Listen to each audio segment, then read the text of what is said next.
말씀 보고 또 나누길 원합니다. 잠언 1장 7절 말씀, 또 잠언 9장 10절 말씀 함께 보도록 하겠습니다.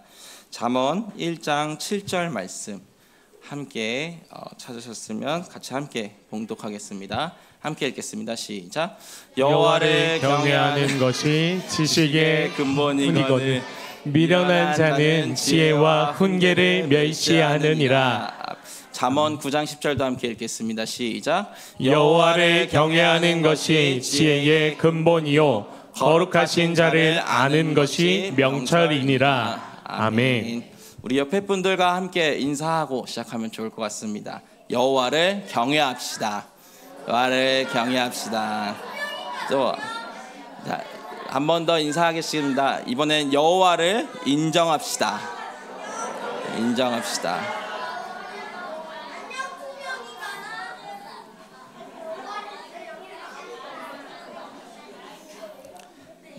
네, 정신이 없으시죠? 네, 저는 익숙한데 성도님들께서는 좀 이해를 해주시면 감사하겠습니다.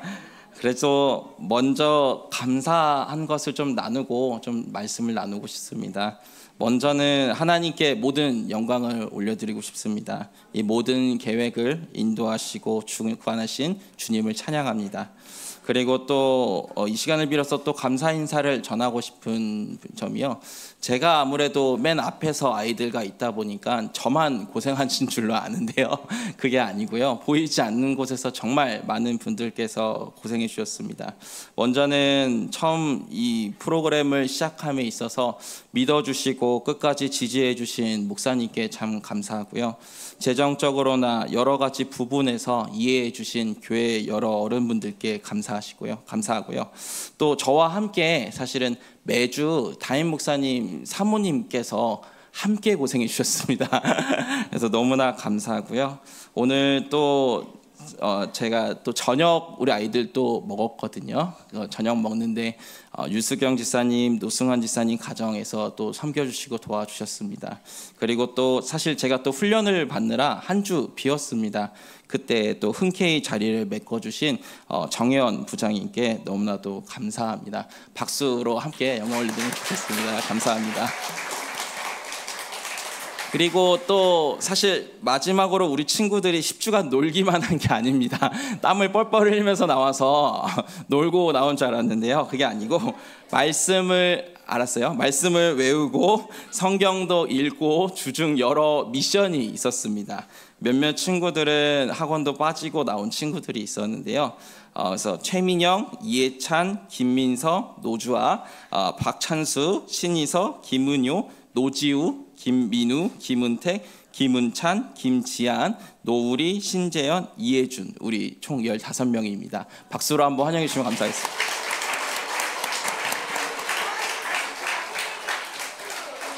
제가 사실은 아이들 이름까지 부르려고 했던 건 아닌데요, 아이들이 제가 설교 올라오기 전에 간절히 자기 이름을 불러달라 그래가지고 제가 한번 불러줬습니다. 네. 우리 주님께서는 한 영혼을 이렇게 또 불러주실 거라 믿습니다. 이제 말씀으로 들어가서요, 우리 교회에 와서 제가 사실 가장 많이 했던 기도 중에 하나가 주님 저에게 지혜를 주시옵소서였던 것 같습니다. 그런데 이렇게 돌아보니까요, 하나님께서 제 기도를 좀 안 들어주셨다는 생각이 들었더라고요. 우리 교회에 와서 봤던 첫 시험이 강도사고시였는데 떨어졌고요. 이 얘기를 한 이유는 어제 붙었기 때문에 네네네. 네. 그래서 일단은 이렇게 박수도 받고 싶었어요. 네. 그게 아니고요. 네. 근데 이제 어제 이 시험을 합격해서 막 기쁘다기보다는 솔직하게 얘기를 하면은 난 왜 이렇게 뭐가 이렇게 하나 해도 힘들까라는 생각을 참 많이 했습니다. 사실은 제가 무슨 시험을 봐서 1등한 적이 한 번도 없고요. 그 다음에 대학교도 이제 간신히 졸업했고 지금 다니고 있는 대학원도 근근히 따라가고 있는 듯한 느낌인 거예요. 사실 오늘까지 제출하라는 레포트가 있었는데 지금 시작도 못 하셨어요. 그래서 이제 예배 끝나고 또 밤새 해야 될 것 같은데요. 아무리 생각해봐도 하나님께서 저에게 지혜를 주신 것 같지가 않다는 생각이 드는 거예요. 사실 제가 새벽 예배 때 한번 나눈 적이 있었는데요. 개인적인 슬럼프가 좀 왔었습니다. 작년 이제 한 말쯤 10월, 11월쯤에 2024년을 계획하면서 더욱 간절히 지혜를 구했던 일이 있었는데요. 사역적으로 너무 많은 고민이 되더라고요. 내가 이제 2024년에 이 사역을 할 수 있는가 없는가, 또 2023년을 돌아보면서 나는 잘하고 있는가 못하고 있는가, 좋은 결과가 나왔었는가 아니면은 실패했었는가, 나는 무엇을 고쳐야 하는가라는 그 고민을 거듭하다 보니까요, 스스로에 대한 부족한 것이 조금 더 커지더라고요. 내가 아직 자녀가 없어서 잘 이해를 못하는 건가, 아니면 실제로 양육해 본 적이 없어서 그런 건가, 아니면 경험이 부족해서인가, 아니면 내가 실력이 그냥 없는 건가까지도 생각이 들더라고요. 그래서 늘 고민입니다. 제가 아직 얼마 하지 않았지만은 목회가 참 어렵습니다. 세상 모든 일이 쉬운 일이 없다고 하지만 이렇게 답이 안 보이는 일이 있었나라는 생각이 들 정도로 늘 벽을 느껴서 주님 앞에 나가서 기도하게 되는 요즘이었고 또 작년이었던 것 같습니다. 그래서 지혜를 주세요 하는데 안 주시는 것 같은 느낌이 들더라고요. 뭘 해야 할지 모르겠더라고요. 그러던 와중에 수요일에 우리 아이들과 함께 잠언을 보게 되었습니다. 사실 처음부터 계획적으로 잠언을 본 건 아니고요. 제가 옆에서 지혜가 없어서 고민하고 끙끙거리니까 우리 이유미 전사님께서 그냥 잠언하라고 그래서 시작을 했습니다. 그래서 잠언을 선택했는데 어떤 프로그램을 할까 또 고민하니까 그냥 하던 거 하시라고 해서 했던 게 여기까지 왔습니다. 그래서 제가 너무 첫 주 딱 끝나고 나서 너무 감사해서 이미 전사님께서 전사님 덕분에 했습니다 했더니 내가 그러시더라고요. 기억을 못 하시더라고요. 지혜는 다 다르게 주어지나 봅니다. 하여튼 고민이 많았던 저에게 지혜를 구하는 잠언은 참 적절한 말씀이었습니다.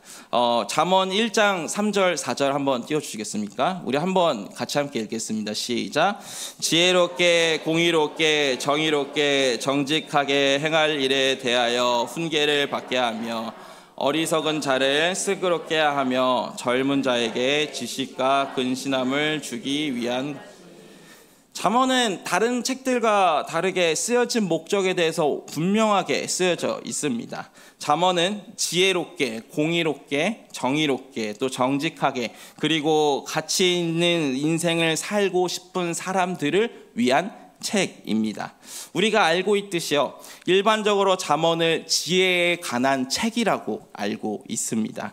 근데 잠언을 읽고 묵상할수록 제가 알고 있는 지혜와는 조금 다르다라는 것을 알았습니다. 앞서 제가 지혜를 구하며 했던 기도들을 했던 상황을 정리해 보면요, 시험을 통과하기 위해서고요, 그 다음에 또 사역을 잘하고 싶다는 이 마음의 시작이었던 것 같습니다. 우리는 지혜에 대해서 생각해 볼 때요, 우리도 모르게 우리 자신에게 유익이 되는 어떠한 문제를 해결하는 것을, 아니면 좀 더 선택을 해야 하는 그 결정적인 상황에서 더 효과적인 선택을 하는 것을 지혜라고 생각을 합니다. 그러나 성경은 어떠한 문제를 해결하기 위한, 또 나를 위해 구하는 것을 지혜라고 하지 않습니다. 우리 지혜에 대해서 생각해 볼 때 떠오르는 이스라엘 왕이 있습니다. 그래요. 바로 나오네요. 누가 교역자인지 모르겠지만 잘 나오는데요. 자, 솔로몬이 생각이 나죠. 우리 친구들도 잘 아는데요, 솔로몬이 기브온에 가서 1000번째를 드리고 꿈에서 하나님이 나타나십니다. 그리고 솔로몬에게 하나님은 소원을 말하라고 하셨습니다. 이때 솔로몬이 전사님 되세요. 자, 솔로몬이 무엇을 구했는지 보면요, 네, 말씀 한번 띄워주시겠습니까? 한번 같이 한번 읽겠습니다. 시작. 누가 주의 이 마흔 백성을 재판할 수 있사오리까? 듣는 마음을 종에게 주사 주의 백성을 재판하여 선악을 분별하게 하옵소서.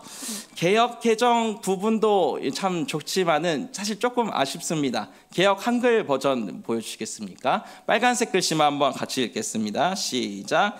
지혜로운 마음. 자, 세번역도 지혜로운 마음, 지혜, 옳고 그름을 가려내는 마음 같은 것을 이야기하면서 솔로몬이 지혜를 구했다는 것을 알 수 있습니다.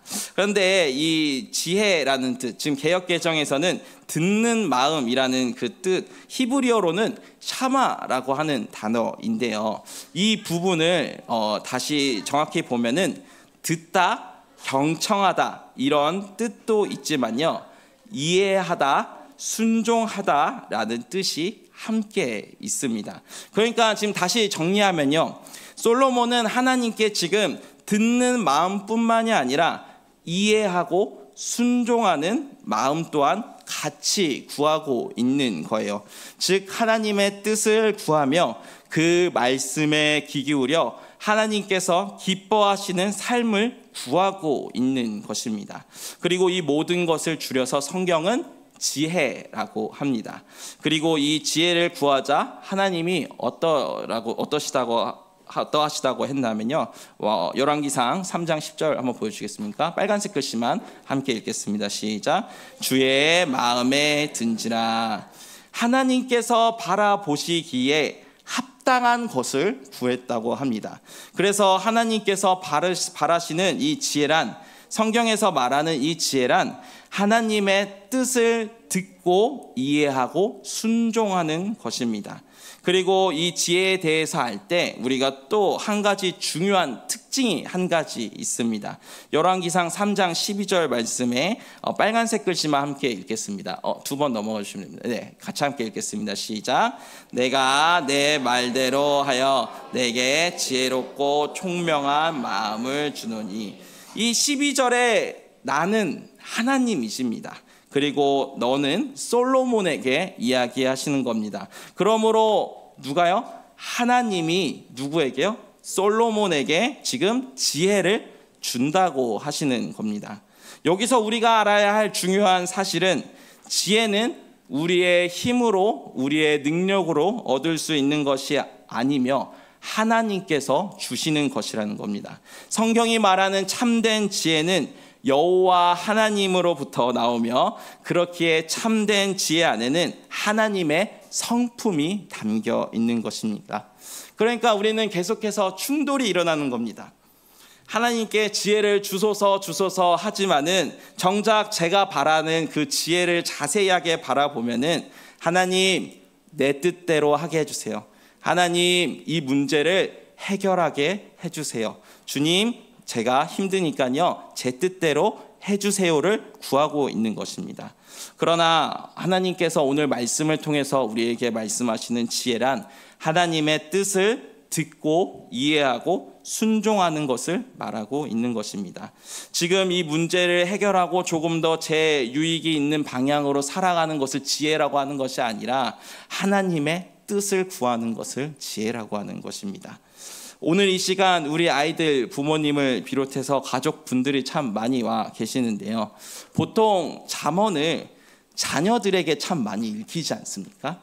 그런데 제가 이번에 아이들하고 함께 보기 위해서 혼자 이렇게 또 잠언을 또 먼저 읽어보지 않겠습니까? 한 번 더 여러 가지 읽다 보니까 부모로서 또 자녀를 양육할 때 부모에게 더 필요한 말씀이 참 많구나를 오히려 좀 더 많이 느꼈던 것 같습니다. 부모로서 자녀를 양육하시는데 가장 어려운 지점이 무엇인가요? 부딪히고 때로는 포기하고 싶은 그 지점을 잘 보면요, 자녀가 내 뜻대로 자라지 않는 지점에서 많이 부딪히지 않습니까? 물론 우리 아이들도 이야기하겠죠.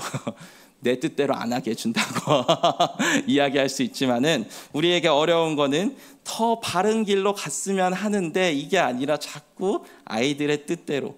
근데 사실 또 생각을 해보면은 이 바른 방향이라고 생각하는 이 길도 사실은 우리의 뜻이 아닌지는 아니까 한 번 더 생각해 보게 되더라고요. 제가 학교에서 이번 학기에 부모 교육이라는 이제 주제로 이제 한 학기 동안 열심히 나눴습니다. 참 인상적이었던 게요. 제가 그 공부하는 그룹들을 이렇게 보면은 이제 목회자, 목사님들도 참 많으시지만은 대안학교에서 교감 선생님, 교장 선생님들도 많이 오셔서 이렇게 많이 대화를 하셨는데요. 사실 이분들을 보면은 교육에 종사하고 계시고 교수님은 장장 10년 이상을 공부하셨고 그래서 이 전문가들이 모여있는 이 자리인데요.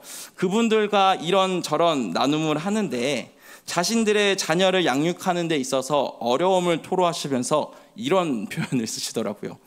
도망치고 싶다. 그만하고 싶다. 어렵다.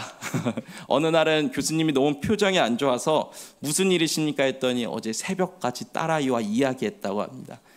장장 15년 정도를 교육을 공부하신 분인데 자녀를 양육하는 데 있어서는 어렵다라는 겁니다. 그래서 한 학기 내내 이런 양육에 대해서 공부하고 나누고 하면서 다양한 방법에 대해서 보았는데 크리스천 부모로서 자녀를 올바르게 양육하는데 그 시작이 되는 명제가 좀 하나로 좀 좁혀지더라고요. 폴 트립이라고 하는 이 목사님이 내신 명제인데요. 부모로서 무능을 인정할 때 하나님의 역사심이 시작된다라는 것입니다. 제가 한번 읽어드릴 테니까요. 한번 들어보시겠습니까? 당신은 자녀를 바꿀 어떤 능력도 가지고 있지 않다는 사실이다. 양육은 자녀를 변화시키기 위해 당신의 능력을 사용하는 것이 아니다. 하나님은 당신에게 변화 사역을 위한 건의를 주셨다. 하지만 변화를 일으키게 하는 능력을 주시지는 않았다. 무슨 말씀입니까? 우리에게 자녀를 맡기시긴 하셨지만은 우리 자녀를 변화시킬 수 있는, 바꿀 수 있는, 바른 방향으로 갈 수 있는 지혜를 주는 일은 부모에게 주시지 않았다는 이야기입니다. 자녀를 양육하는 데에는 내 뜻을 주입하면 안 된다는 거예요. 폴 트립 목사님의 말씀에 따르면 우리는 우리의 능력으로 자녀를 바꿀 능력이 없다는 거예요. 이것을 인정하는 것부터가 양육의 시작이라는 것입니다. 그러므로 우리는 하나님의 뜻을 구해야 한다. 지혜를 구해야 한다는 거예요. 우리의 뜻대로 양육하고 우리의 뜻을 가르치는 것이 아니라 지혜를 가르치고 지혜를 전달해야 한다는 거예요. 이렇게만 또 말씀을 드리면은 몇몇 분들은 생각하실 거예요. 그래서 어쩌라는 건가? 하나님의 뜻을 구한다는 설교는 참 많이 들었는데 한번 띄워주시면요. 변화를 위한 세 가지 전제를 양육은 과정이다, 끊임없는 대화다, 하나님의 사역이다. 이렇게 폴 트립 목사님이 한번 도서를 한번 보는 것도 참 도움이 많이 되실 거라고 생각이 합니다. 시간 관계상 지금은 다 나눌 수 없습니다. 지금은 부모 교육 시간은 아니니까요. 하지만 다락방 방학을 앞두고 있지 않습니까, 여러분? 혹시나 이 도서를 함께 읽고 싶으신 분이 있으면은 한번 얘기해 주시면은 10분이 넘어가시면은 함께 또 재밌게 책을 읽을까 고민을 하고 있습니다. 전 이런 거 할 때 너무 설레요. 얘기해 주시면은 또 함께 읽을 수 있는 자리를 한번 마련해 보겠습니다. 다시 말씀으로 돌아와서요. 잠언에서 지혜와 빠지고 않고 나오는 단어가 경외입니다. 조금만 10분만 기다려줘. 빨리 끝낼게요. 10분만. 자, 잠언 1장 7절 한 번만 펴주세요. 자, 같이 함께 읽겠습니다. 시작. 여호와를 경외하는 것이 지식의 근본이거든 미련한 자는 지혜와 훈계를 멸시하는. 모든 지혜의 시작은 하나님을 경외하는 것이라고 합니다. 시작을 한다고 하는데 그게 경외라고 합니다. 경외라는 단어는 우리가 알고 있듯이 사전적으로 어떤 대상을 공경하고 두려워하는 것입니다. 그러나 성경에서의 경외는 단순한 공경하고 두려워하는 것으로 끝나지 않습니다. 정확한 경외라는 말씀을 알기 위해서는 우리가 오늘 함께 보았던 9장 10절의 말씀을 함께 보아야 합니다.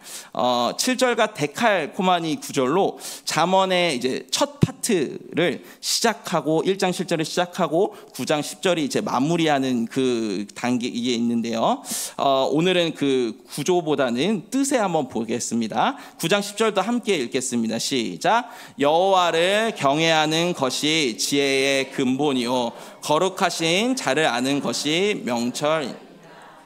앞서 말씀드린 바와 같이 근본은 시작, 처음이라는 뜻을 하며 명철은 이해력과 통찰력을 뜻하는데요.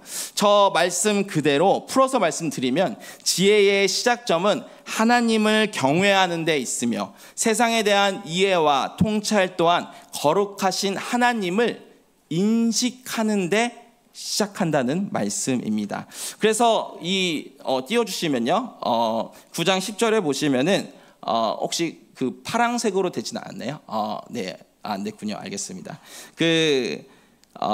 경외라는 단어와 그 다음에 이제 거룩하신 자를 아는 것, 이것이 병렬 구조고 또 지혜와 명철이 같다는 이 구조로 되어 있는 것입니다. 다시 한번 말씀드리면은 잠언에서 경외라는 단어는 거룩하신 하나님의 존재를 인식하고 인정하는 거예요. 맞습니다. 이 세상은 단순한 지식과 상식으로는 파악될 수 있는 것이 아니며 인생의 창조자 되시며 심판자 되신 하나님을 경외하고 인정하는 지혜를 통하여 비로소 알게 된다는 거예요. 쉽게 말하면 내가 아무리 많은 지식을 갖고 있고 인생의 경험이 풍부하다고 할지라도 만일 그가 하나님을 알지 못한다면요, 인정하지 못한다면요, 성경에서 그는 어둠에 갇힌 자요 무지한 자라고 이야기를 합니다. 세상을 창조하시고 그의 지혜로 이 땅이 움직이고 있다면은 당연히 창조자의 지혜를 아는 것만큼 이 세상을 명확히 알 수 있는 방법은 없다는 것입니다. 이렇게 또 말씀드리면은 거리감이 좀 더 생기시겠죠? 하나님을 아는 것이 중요하지. 맞아. 지혜의 시작은 하나님을 아는 것이지. 필기하고 적으시고 이제 교회 문 밖을 나가셔서 또 집에 가셔서 아이들을 잡아놓고 너는 하나님을 경외해야 돼, 너는 하나님을 인정해야 돼 하면서 성경 읽어 큐티에 그러면은 안 되십니다. 자, 하나님을 경외하는 삶은 무엇일까요? 하나님을 인정한다는 삶이 무엇일까요? 제가 작년에 슬럼프를 좀 겪었다고 말씀드렸습니다. 뭘 해야 할지 모르겠고 잘 가고 있는 것인지도 모르겠고 그런 상황이었습니다. 그래서 가만히 있을 수는 없지 않습니까? 그래서 이제 주변에 목사님들을 찾아가고 또 교수님들을 찾아가면서 우리 교회 제가 담당하는 부서의 상황을 이야기하고 조언을 구하고 또 방법을 구했습니다. 그런데 이야기를 하시는 분들이 말씀들이 다 다른 거예요. 방법을 알려달라고 했는데 한 분은 A를 얘기하시고 또 한 분은 B를 얘기하시고 또 한 분은 아예 다른 C를 이야기하시니까 좀 어렵더라고요. 막 좀 그런 것 같아요. 이게 좀 목회를 이렇게 비유해도 되는지 모르겠지만 맛집마다 이 레시피가 다 있지 않습니까? 그래서 그 레시피를 받으면은 그 맛이 날 것 같은데 안 나더라고요. 그 레시피대로 했는데도 요리사에게 조언을 구하기도 했는데도 막상 제가 요리를 하려니까 잘 모르겠더라고요. 또 몇 개를 직접 해봤지만은 결국 그 맛이 나지 않더라고요. 몇 개월간 그런 시간을 갖고서 제가 내린 결론은 모르겠다였습니다. 주님, 저 정말 모르겠습니다. 저 무엇을 해야 할지, 무슨 방법을 해야 할지 잘 모르겠습니다. 그럼에도 불구하고 한번 그 안에서, 주님 안에서 몸부림쳐 보겠습니다. 아등바등 한번 해 보겠습니다 하고 시작했던 게 오늘의 수요 프로그램입니다. 사실은 아이들에게 말씀을 암송시켜야지, 아이들 말씀을 읽혀야지, 그건 이제 두 번째, 세 번째였고요. 첫 번째는 아이들을 주일말만 보는 것이 아니라 주중에 한 번 더 보고 싶었습니다. 사실은 아이들이 주일만 하나님을 생각하는 것이 아니라 수요일날 주중에 나와서 하나님의 말씀을 함께 보는 것을 꿈꾸고 시작했던 것이 오늘의 시간이었습니다. 지구본이라는 프로그램뿐만이 아닙니다. 사실 올해 우리 교회에서 처음 시작한 게 참 많습니다. 매주 말씀 암송 시작하지 않았습니까? 혹시 가정 예배 드리고 계신 분 계십니까? 아직도 가정 예배 알겠어요. 손 내렸어요. 가정 예배지를 지금 계속 만들고 있고 어머니 기도회도 하면서 매주 잡지 만들고 상품 부르고 이제 그 안에 어떤 프로그램을 할까 고민했기도 했고요. 부활절에 노방 전도도 다녀왔고요. 사실 가장 제가 좀 초조했던 행사는 가정 가정의 주일이었습니다. 가정의 주일을 앞두고 아무도 신청을 안 하시는 거예요. 그래서 두렵더라고요. 내가 하자고 했는데 될까? 고민이 됐지만은 그래도 몇몇 가족을 보내주셔서 참 은혜 가운데 보냈습니다. 그리고 2주 전에는 우리 다음 세대들을 위한 가나다 기도회를 시작했습니다. 저는 우리 교사분들만 오면 어쩌지 했는데 감사하게도 한 100명 조금 안 되게 우리 본당을 좀 채우는 그런 또 은혜를 저에게 보여주시더라고요. 올해 상반기를 지나면서 제가 깨달은 것이 있습니다. 어떻게 해야 할지, 어떻게 양육해야 할지 그렇게 고민하며 방법을 기웃거리며 또 어떻게 보면 구걸하고 다녔던 저에게 깨달은 점은 하나님의 뜻을 구하는 자들에게는 하나님이 하나님의 방법으로 일하시는구나를 배웠습니다. 하나님이 이렇게 일하시는구나. 하나님이 이렇게 지혜를 주시는구나. 지혜는 하나님이 주시는 거구나. 내가 할 수 없음을 인정하고 하나님을 찾을 때 그때서야 하나님께서는 하나님의 방법으로 일하시는구나를 배우게 되었습니다. 당연하지만 모든 방법은 하나님께 있음을 또 삶으로 배웠던 것 같습니다. 앞서 제가 부족한 점들이라고 이야기했던 이유들을 다시 떠올리면요. 시간이 지나면 저도 부모가 되지 않겠습니까? 또 자녀를 양육하고 또 아마 경험도 쌓일 겁니다. 또 목회적으로 연차가 쌓이면 이력서를 어느 정도 채울 정도의 좀 그런 목사가 될런지 되겠죠? 그렇다면은 그때 지혜가 필요하지 않는 것이 아니라 그때가 돼서도 또 지금에서도 또 은퇴를 앞두고 목회를 할 때도 언제나 중요한 것은 하나님의 뜻을 구하는 것이구나를 배웠던 것 같습니다. 아무리 맛집이라고 소문나 있지만요, 우리 아이들이 맛이 없다고 하면 거기는 맛집이 아닌 것입니다. 아무리 어느 교회에서 반응이 좋았고 훌륭하다고 하지만 우리 아이들에게 맞지 않는다면 그것은 맞는 방법이 아닌 거예요. 아이들마다 입맛이 다르듯이 신앙의 성장도 제각기입니다. 하나님을 만나는 방법이 다 다른 거예요. 어떤 아이들은 말씀을 읽다가 예배를 드리다가 수련회에서 또 어느 날 찬양을 하다가 우리 선생님을 통해서 사랑을 느끼고 하나님을 만나거나 다 다르게 있다는 것입니다. 말씀을 마무리하겠습니다. 자, 말씀 마무리할게요. 네, 알겠습니다. 가끔 궁금하더라고요. 알았어. 자, 잘 들으면 이따가 선물로 줄게요. 자, 이제서야 잘 들으면 어떻게 합니까? 자, 가끔 궁금하더라고요. 비행기가 어떻게 이 하늘에 자동차와 같은 길이 있는 게 아닌데 잘 떠서 비행기가 비행기끼리 부딪히지도 않고 보이지도 않는 그 하늘에서 길을 찾아서 또 도착지까지 어떻게 도착을 할까? 궁금하더라고요.